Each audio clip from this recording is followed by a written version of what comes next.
The Michael Hatfield RE/MAX team presents Real Estate and More. Bay Area real estate is different than in all of America. And why? What's up with home buyers? What's on sellers' minds? How is the market? And much, much more. Now, here's your host, Michael Hatfield. Well, welcome to the Real Estate and More show, and I'm so happy you're here with us today. You know, we did a couple weeks ago an episode on how to become a pilot, and the reaction to that was pretty startling. Must be a lot of pilots listening to us, or a lot of people that are interested in becoming a pilot.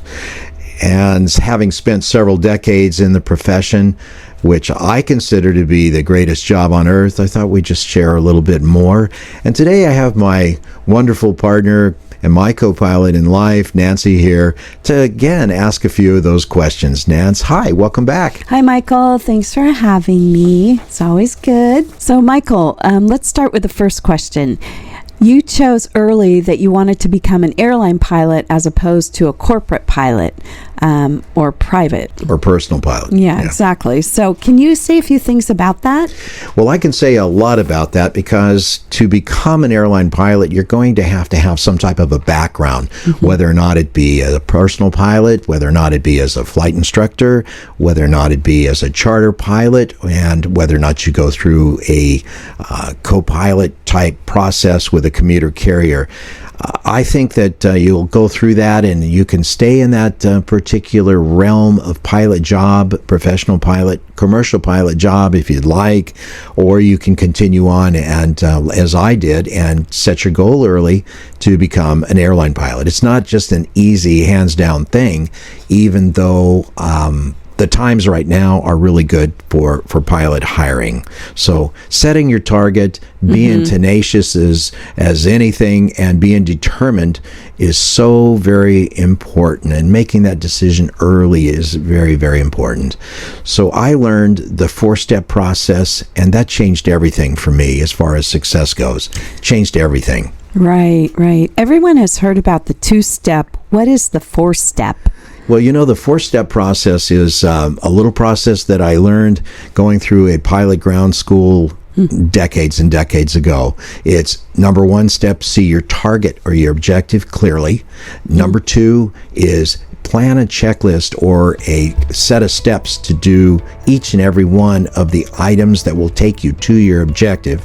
Number 3 in that process, the 4-step process, is to make sure that you do each step that you've planned out in your process that will lead you to your target or your objective. And number 4 is being able to analyze your progress along the way. That little mental process can work in life in so many different directions. But for me, as a youngster wanting to become an airline pilot, once I had that process and started applying it to becoming an airline pilot, it helped me in every step of the way. It just was very, very effective. That's wonderful. So you promised to speak on how you got a job as an airline pilot. Can you go into what was required before you were offered your jobs? Well, you know, we talked about the 4-step process. I set my target to become an airline pilot early, and I had the determination and the tenacity to keep beating my head against the wall until it happened. So let's just say we use the 4-step process. We're going to say, I want to be an airline pilot. Number 2 is, well, I'm going to have to go through these certificates, pilot certificates, FAA certificates, and ratings in order to eventually get myself qualified to be hired by a major carrier. And those 4 certificates from the beginning are the private pilot certificate, the commercial pilot certificate, and the airline transport pilot certificate, which is the captain certificate, where you can put what they call type ratings on that after you've went through the training and then you've passed the training. You can have a type rating on there. So you go through these certificates. What are you going to need in order to be hired? Today, most airlines require an airline pilot transport pilot certificate by the FAA before they'll consider you as being qualified. Flight time, a couple thousand hours is always a very good place to go. If you're military, you're probably flying heavy jets, which are correlated to heavy jets in the airline transport industry. If you're a civilian pilot, you could be doing that through commuters. You could set up a charter company. You could do a million other ways to get your training out of the way to become hired. So the flight time, just curious about that, 2,000 hours. I mean, how many hours a week could somebody be flying, to get their certificate? Well, when I say that, there's different qualities of time. If you're flying, like a military guy's flying a C5, that's about the highest quality time that you could have. If you're a civilian pilot, you're flying Cessna 150, it might take a bit more in order to be hired, more in the way of sophisticated equipment to get there. It may take more than that. Back in the day, I was hired, most of the civilian guys, which were only like 2 or 3 out of the entire 15 pilot class, they would have 3,000 hours plus. Today, I'm not sure where that level is, but I am sure that because of the number of military pilots that are not coming out of the military, that you got an equal chance at it if you're a civilian trained pilot. So what about hiring today? Do they mostly hire military trained pilots or what? Well, we just went over that. Today, they look to have a blend, and they look for the actual candidate to fill the spot. They want somebody that gets along well with others. That's very important. Some people don't get along with others as well as they should. They don't want to put you in the cockpit if that's the case. The training process is pretty lengthy. You actually are interviewed by personnel, and then they have you go past a pilot board of pilots to say, hey, would I want to fly with this guy? Would he be a good guy or not? Then they put you in a simulator to see if you can actually fly, and then they check your physical conditioning. It's a 4 to 6 month process once the airline expresses interest in you. A lengthy process. So what specific ways are there for a young person to take who would like to become a professional pilot?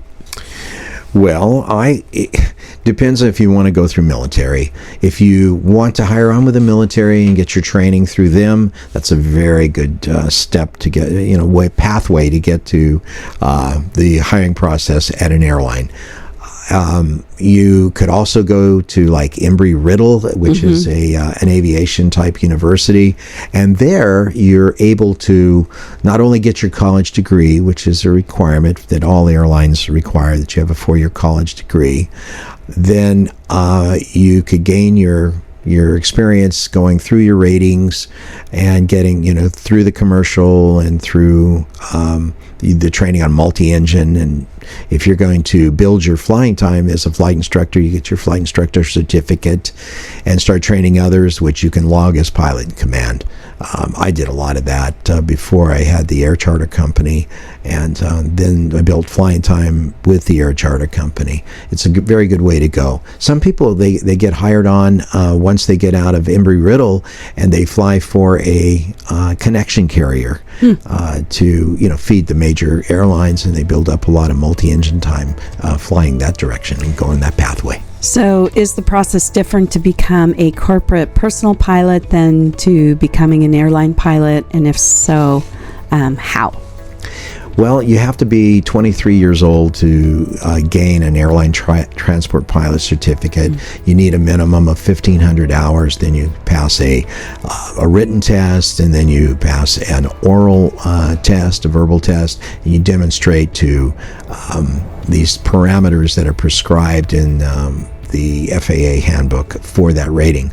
Once you have your airline transport pilot certificate, you could technically be hired by an air carrier. Not likely. You need a little more experience than just having an airline transport pilot certificate. But essentially, you could be a corporate pilot as a co-pilot, and then once you gain more experience in the corporate jet, then they type rate you, which is that rating that goes on your airline transport pilot certificate. You go through that training, and then they can move you over to the left seat and fly corporate if you wish. Corporate means that a corporation generally owns the flight operation, whereas a private person could also own, a DC-9 or a 727 that you fly them around the world. They have the efficiency to use that, or they just have the luxury of the funds to pay for it, which is kind of an interesting way to go.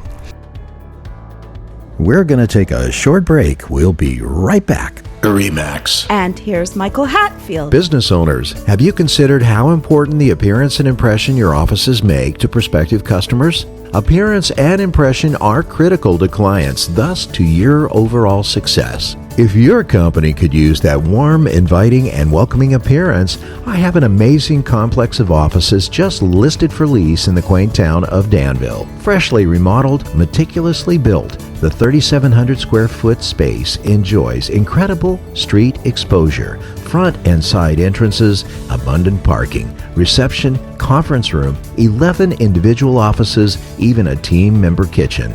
This premium space is located in a blue ribbon building maintained by the renowned Sherman Properties Group.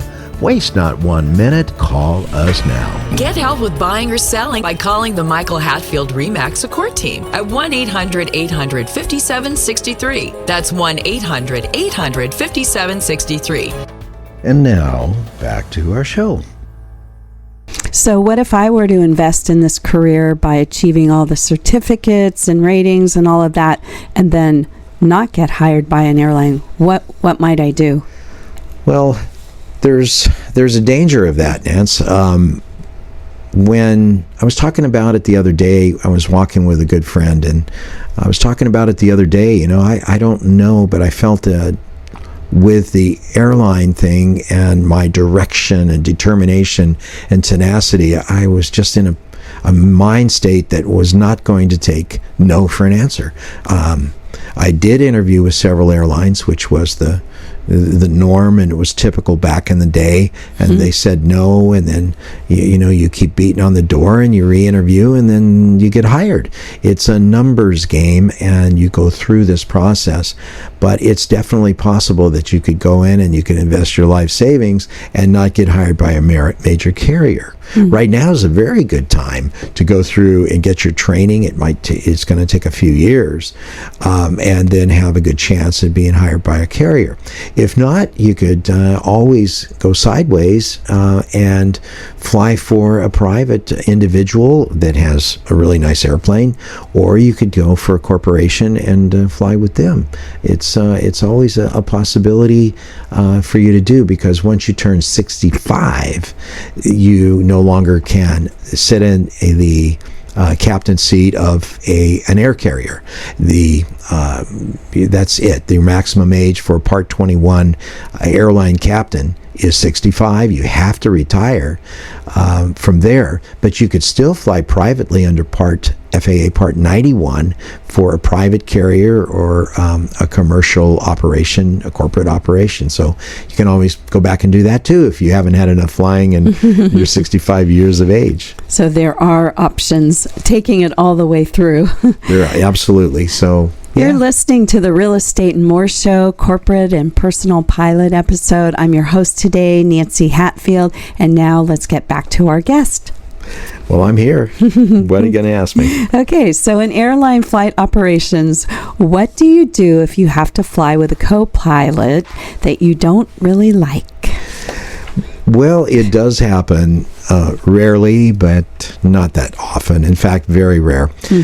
You can, once you're in the captain's seat, you're the boss. The FAA gives you the power under the regulations to be in charge of the whole operation from the time the airplane pushes back from the gate until the time it arrives in the gate. If you have somebody that does not get along with your crew and you find them a real problem, then you can always, at the next stop, ask to have them replaced. It's happened very, very rare. The airlines really tend to vet the people before they hire them very closely, but that doesn't mean somebody that isn't very nice can't get through, because everyone has pressures in life, and you can always find those with people.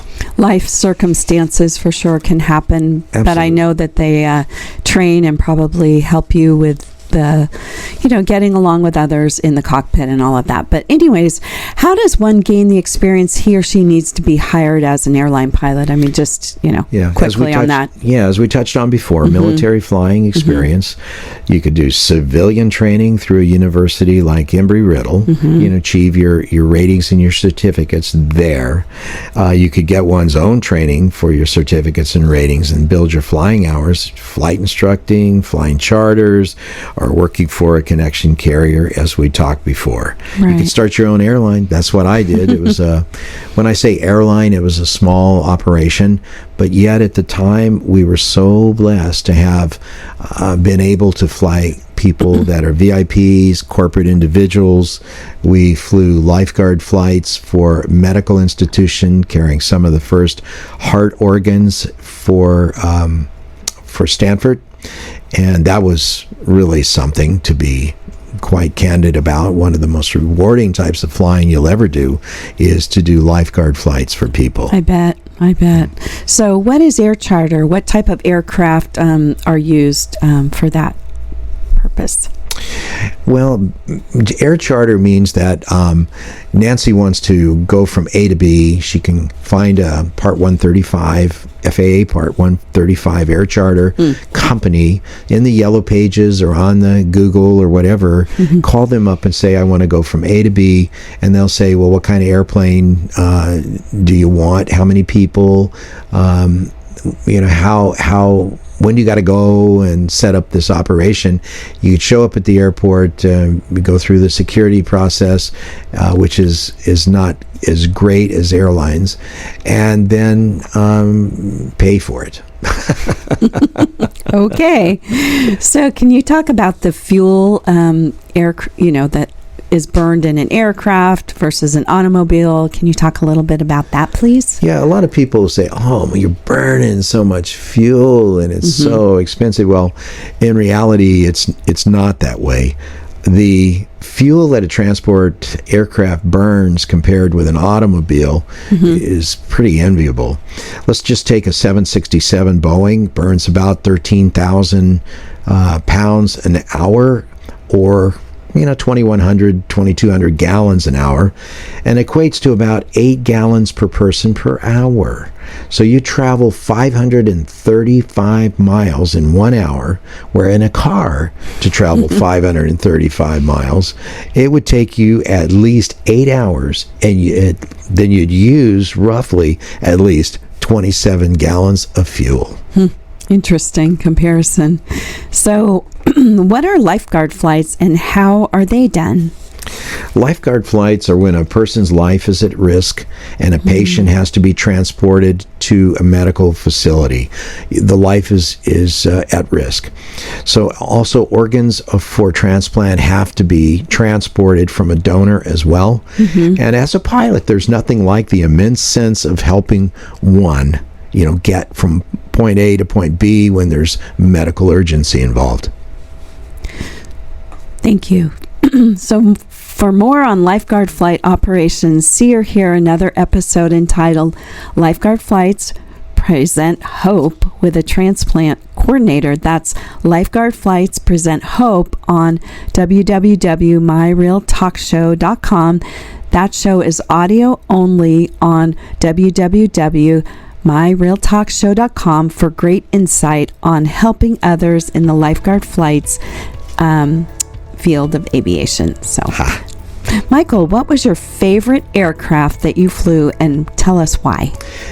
I happen to like all of the ones that I flew pretty much, but one that I was very fond of, I flew it all over the world, was the Lockheed L-1011 TriStar. And the reason I liked it, I always felt so I don't know if the word was safe, but I felt that the systems were very, very redundant. The airline I flew for could build that airplane from the ground up. They had, the parts for it. The airplane had been developed over the course of many years to do a really fantastic job. The L-1011-500 had 3 engines. It carried domestically 302 people.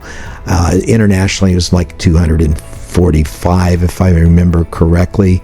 And it had a system for Autoland that I think that no other airplane can duplicate to this day. Interesting. Yeah, the reason is the airplane when it was in the Autoland phase and you were close to the ground, it had a feature called direct lift control that no other airplane that I know of, transport category, has. And that lift control would actually change the altitude of the airplane while it's descending on the instrument landing system. It would change the altitude without changing the pitch, the nose up pitch. So when it got low and close to the ground, it was all extremely, it was reliable. For an airplane that was designed in the late 60s. It doesn't have all of the new modern screens, and it's been retired now, but I think that was one of my favorite airplanes, if not the one of the tops. Yes. So what was your favorite assignment at the airline, and tell us why? I was part of the flight standards office at the airline, and that was a very big honor. And when I say honor, they look at you and your pilot background, they look at you how you dealt with your fellow employees and team members, and then they looked at how you flew the airplane, and how did you carry your operation? Did you have a good sense of working with people when you did it? So then they select you. There were 40 on the airplane that I was on out of almost 12,000 pilots at the time. And I was just honored to do that job. That job consisted of once a year, you would hop on an airplane with the captain and his crew, and you'd fly from A to B and give him an annual recurrent flight check. And I really loved doing that. And also, you were dual seat qualified, meaning that you were qualified in the right cockpit seat as well as the captain seat. And you would fly with new first officers that are coming out of ground school training that have never seen the airplane before.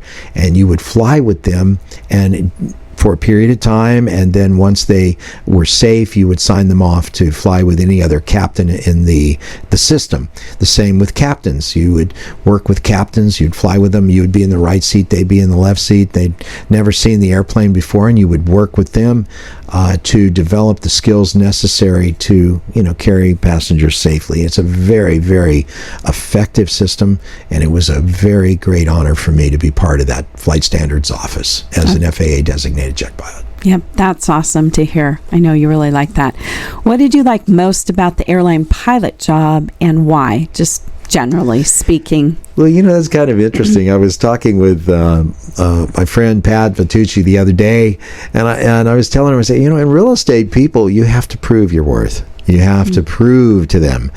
As an airline pilot, when you're already in uniform and you're already in the flight deck, they're going to go with you. If they want to go from point A to point B. When that door to the jetway closes, they are on board for the ride.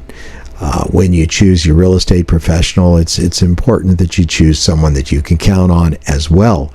But I like the fact that I wasn't always having to tell someone, I went through 7 years of training, and then once I got all my ratings, I was a minimally hired guy, and then I was hired into a very junior seat in an airplane. I learned there, then I worked into first officer position, and then eventually to captain. I just like the mutual respect that you would get as an airline captain. You're kind of like pre-approved when the passengers walked into the aircraft and went, oh, okay. That's kind of how I view it. But I like that term, pre-approved. Yes, yeah. Pre-approved. So how safe is it flying the skies? It's very, very safe. Since about 1978, the safety in the airline industry in the United States, as well as flying abroad, if it's a U.S. carrier, has increased so much to where you can put anybody on the airplane and feel very comfortable about them getting from point A to point B. And that's not saying accidents don't happen. Accidents, systems break down, aircrafts, okay, they break down too, but they're very redundant. Things do happen, but Safety in a U.S.-based air carrier these days, it's not to be rivaled anywhere. Right. You can plan on going with confidence. So you sit up at the front when you're an airline captain or pilot. How does the autopilot do the work? Well, most people say, it just does all the work for you. You don't do anything. The airplane flies itself. Well, that's a bunch of bunk. Yes, we have drones today for military purpose, and they're working on it, and AI and all this stuff. You definitely, at this point in time in the world, you definitely want a human being able to sort out factors and not leave it to the complexity of a machine or a computer. There's just not enough scenarios with a database large enough to where you can just say, okay, I'm going to put people in there and go from there. By the way, autopilots are meant for one thing. They're meant to take the load off of a crew so that there is the ability for the crew to think and to be able to translate, just like the U.S. Air Flight 1549 on the Hudson. Those fellas had to think. They had to decipher what was actually going on. They did not know if they had both engines or lost all engines, which they had, and they could not get back even one of them. They had to sort it all out, and they did a phenomenal job with that. And this happens occasionally in the airline industry. Autopilots are meant for the mundane, repetitive actions in general. Good to know. Great tool. Just look and make a decision. Make a decision that you want to be an airline pilot. And if the parameters are right and you have enough tenacity and determination and motivation, it's going to work out for you. It will definitely work out at some point, just like in life. But you have to have that confidence in yourself, and it has to be almost overwhelming. And also, flying airplanes through bad times like recession, you're probably going to have a furlough or two. Those things happen. They call you back in the order that you were hired. The job is worth it. It has been amazing career for me, and I feel real grateful to have been able to participate in there. So I've learned more from learning to fly and working in the flying environment than anything I think in life has really taught me. So I'm very grateful for that experience. I know you loved it. So, Michael, we're at a point where I wanted to thank you, my life partner, Captain Michael Hatfield, retired former airline captain and lead FAA designated check pilot, who has shared a story today. Thank you, Michael. Well, thanks to my life partner for talking today. We're going to conclude this one and say thank you for listening and viewing today. Go to our YouTube channel at My Real Talk Show, and like it if you like it, and enjoy it if you enjoy it. But we'll be right back with our next special guest. Stay tuned. Please remember to go to our new YouTube handle, My Real Talk Show. That's My Real Talk Show at youtube.com, and touch that subscribe button. You can also find past aired shows at our handle, My Real Talk Show, on youtube.com.